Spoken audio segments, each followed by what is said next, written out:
Hi hello ನಮಸ್ತೆ ಸ್ನೇಹಿತರೆ, ಎಲ್ರಿಗೂ ಕೂಡ ಮತ್ತೊಮ್ಮೆ ನಿಮ್ಮ ಯೂಟ್ಯೂಬ್ ಚಾನಲ್ಗೆ ಪ್ರೀತಿಯ ಸ್ವಾಗತ. ಇನ್ನೇನು ಒಳ ಮೀಸಲಾತಿ ಪ್ರಕ್ರಿಯೆ ಮುಗಿದು ನೇಮಕಾತಿಗಳ ಆರಂಭ ಆಗುತ್ತೆ ಅನ್ನೋ ಒಂದು ನಿರೀಕ್ಷೆಯಲ್ಲಿದ್ದಂಥ ಅಭ್ಯರ್ಥಿಗಳಿಗೆ ಈ ಅಲೆಮಾರಿ ಸಮುದಾಯದ ಹೋರಾಟ ಏನ್ ನಡೀತಾ ಇದೆ, ಈಗ ಒಳ ಮೀಸಲಾತಿ ಎಲ್ಲಿ ನಮಗೆ ಅನ್ಯಾಯ ಆಗಿದೆ ಅಂತೇಳಿ, ಸೊ ಇದೇನಾದರೂ ಸಮಸ್ಯೆ ಆಗಬಹುದಾ ಅಂತ ತುಂಬಾ ಜನ ಕೇಳ್ತಾ ಇದ್ರಿ. ಒಂದಂತೂ ಸ್ಪಷ್ಟ, ಈ ಒಂದು ಸಮುದಾಯಕ್ಕಿದ್ದಂತ 1% ಮೀಸಲಾತಿ ಕೊಡಬೇಕು ಅನ್ನುವಂಥದ್ದು ಒಳ ಮೀಸಲಾತಿಯ ವರದಿಯಲ್ಲೇ ಇತ್ತು. ಸೊ ಸ್ವತಃ ಅದನ್ನ ನಾಗಮೋಹನ್ ದಾಸ್ ಅವರು ಕೂಡ ಮೆನ್ಷನ್ ಮಾಡಿದ್ರು. ಬಟ್ ಅದು ಯಾಕೆ ಸರ್ಕಾರ ಸಡನ್ ಆಗಿ ಈ ರೀತಿಯಾದಂಥ ನಿರ್ಧಾರವನ್ನು ತೆಗೆದುಕೊಂಡು ಆ ಒಂದು ಮೀಸಲಾತಿಯನ್ನು ಕೊಟ್ಟಿಲ್ಲ ಅನ್ನುವಂಥದ್ದು ಈಗ ಯಕ್ಷ ಪ್ರಶ್ನೆ. ಅಂಡ್ ಎಲ್ಲದಕ್ಕಿಂತ ಮುಖ್ಯವಾಗಿ ಆ ಒಂದು ಸಮುದಾಯದ ಎಲ್ಲ ಹೋರಾಟಗಾರರು ಈಗೇನು ಹೋರಾಟ ಮಾಡ್ತಾ ಇದ್ದಾರೆ, ಸೊ ಅವರಲ್ಲಿರುವಂಥದ್ದು ಕೂಡ ಇದೇ ಪ್ರಶ್ನೆ. ಯಾಕೆ ಸರ್ಕಾರ ನಮಗೆ ಆಯೋಗ ಕೊಟ್ಟಿದ್ದಂಥ ಮೀಸಲಾತಿಯನ್ನ ಕೊಡೋದಕ್ಕೆ ಅವಕಾಶ ಮಾಡಿಕೊಡ್ಲಿಲ್ಲ?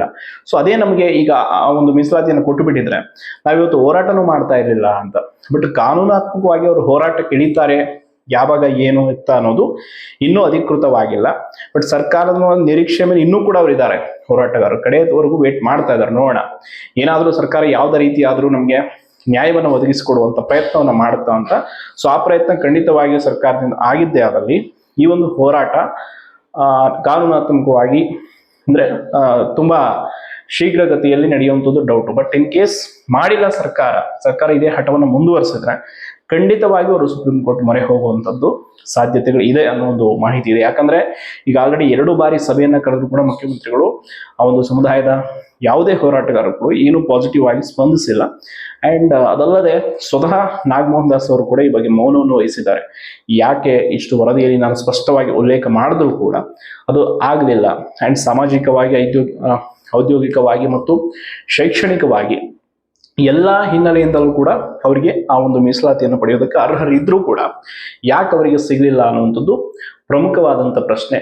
ಒಟ್ಟಾರೆ ಸರ್ಕಾರ ಕಂಪ್ಲೀಟ್ ಆಗಿ ಒಳ ಮೀಸಲಾತಿ ಅನ್ನೋ ಒಂದು ವಿಚಾರವನ್ನೇ ಇಟ್ಕೊಂಡು ಇಲ್ಲಿ ಪೊಲಿಟಿಕ್ಸ್ ಮಾಡಿದೆ ಅನ್ನುವಂಥದ್ದು ಕೆಲವರ ವಾದ. ಅಂಡ್ ಕಳೆದ 1 ವರ್ಷದಿಂದ ನೇಮಕಾತಿಗಳ ಸ್ಥಗಿತಕ್ಕೆ ಆದೇಶ ಹೊರಡಿಸಿರುವಂಥದ್ದು ಕೂಡ ಒಂದು ಆಕ್ರೋಶಕ್ಕೆ ಕಾರಣವಾಗಿದೆ. ಅಂಡ್ ಎಲ್ಲದಕ್ಕಿಂತ ಹೆಚ್ಚಾಗಿ ಈ 56% ರಿಸರ್ವೇಶನ್ ಕೇಸನ್ನ ಈಗೇನು ಹೈಕೋರ್ಟ್ ಅಲ್ಲಿ ನಡೆಸ್ತಾ ಇದೆ ಸರ್ಕಾರ, ಅದನ್ನು ಕೂಡ ಕಾನೂನುಬದ್ಧಗೊಳಿಸುವ ಪ್ರಯತ್ನವನ್ನು ಮಾಡ್ತಾ ಇಲ್ಲ. ನಾಳೆ ಅದು ಕೂಡ ಏನಾದರೂ ಕೋರ್ಟ್ ಅಲ್ಲಿ ಆರ್ಡರ್ ಬಂತು, ಇನ್ ಕೇಸ್ KAT ಆದೇಶವನ್ನೇ ಹೈಕೋರ್ಟ್ ಎತ್ತಿಡಿದ್ರೆ ಮತ್ತೊಂದು ಸಮಸ್ಯೆ ನೇಮಕಾತಿಗಳ ಮೇಲೆ ಬೀಳುತ್ತೆ. ಒಟ್ಟಾರೆ ಎಲ್ಲ ಸಮಸ್ಯೆಗಳನ್ನ ಬಗೆಹರಿಸಿಕೊಂಡು ಅಭ್ಯರ್ಥಿಗಳಿಗೆ ನ್ಯಾಯವನ್ನು ಕೊಡುವಂತ ಪ್ರಯತ್ನ ಕೂಡ ಮಾಡ್ತಾ ಇಲ್ಲ. ಈ ಕಡೆ ಸ್ಟಾಪ್ ಆಗಿರೋ ನೇಮಕಾತಿಗಳಿಗೂ ಕೂಡ ಚಾಲನೆ ಕೊಡ್ತಾ ಇಲ್ಲ. ಇದೊಂದು ಈಗ ಹೆಂಗ್ ಆಗ್ಬಿಟ್ಟಿದೆ ಅಂತಂದ್ರೆ, ಈ ಕಡೆ ನೇಮಕಾತಿಗಳು ಸ್ಟಾರ್ಟ್ ಆಗುತ್ತೆ ಅಂತ ಇನ್ನೇನು ನಿರೀಕ್ಷೆಯಲ್ಲಿದ್ದವರಿಗೆ ಮತ್ತೇನಾದ್ರೂ ವಿಘ್ನಗಳು ಎದುರಾಗುತ್ತಾ ಅನ್ನೋ ಒಂದು ಚಿಂತೆಯಲ್ಲಿ ಮುಳುಗಿದ್ದಾರೆ. ಅಧಿಕೃತವಾಗಿ ಕಾನೂನಾತ್ಮಕವಾಗಿ ಹೋರಾಟದ ಬಗ್ಗೆ ಯಾವುದೇ ಮಾಹಿತಿ ಇಲ್ಲ. ಬಟ್ ಒಂದಂತೂ ಇದೆ, 56% ರಿಸರ್ವೇಶನ್ ಕೇಸ್ತು ನಾಳೆ ಏನಾದ್ರೂ ಕೋರ್ಟ್ ಅಲ್ಲಿ ಅಂದ್ರೆ ಈಗ ಇನ್ನು 3 ವಾರ ಅಂತ ಹೇಳಿದ್ರು, ಇನ್ನೇನು ಸದ್ಯದಲ್ಲಿ ವಿಚಾರಣೆ ಬರುತ್ತೆ. ಬಟ್ ಅಲ್ಲಿ ಏನಾದ್ರೂ ಮತ್ತೆ ಈ ಮಧು ಅವರ ಪ್ರಕರಣ ಸೀರಿಯಸ್ ಆಗ್ಬಿಟ್ರೆ ಖಂಡಿತವಾಗಿ ಅದನ್ನ ಯಾವುದೇ ರೀತಿ ಆದ್ರೂ ಸರ್ಕಾರ ಈಗ ಡಿಫೆಂಡ್ ಮಾಡ್ಕೊಳ್ಳೋದಕ್ಕೆ ಇಲ್ಲಿ ಸಾಧ್ಯ ಇಲ್ಲ.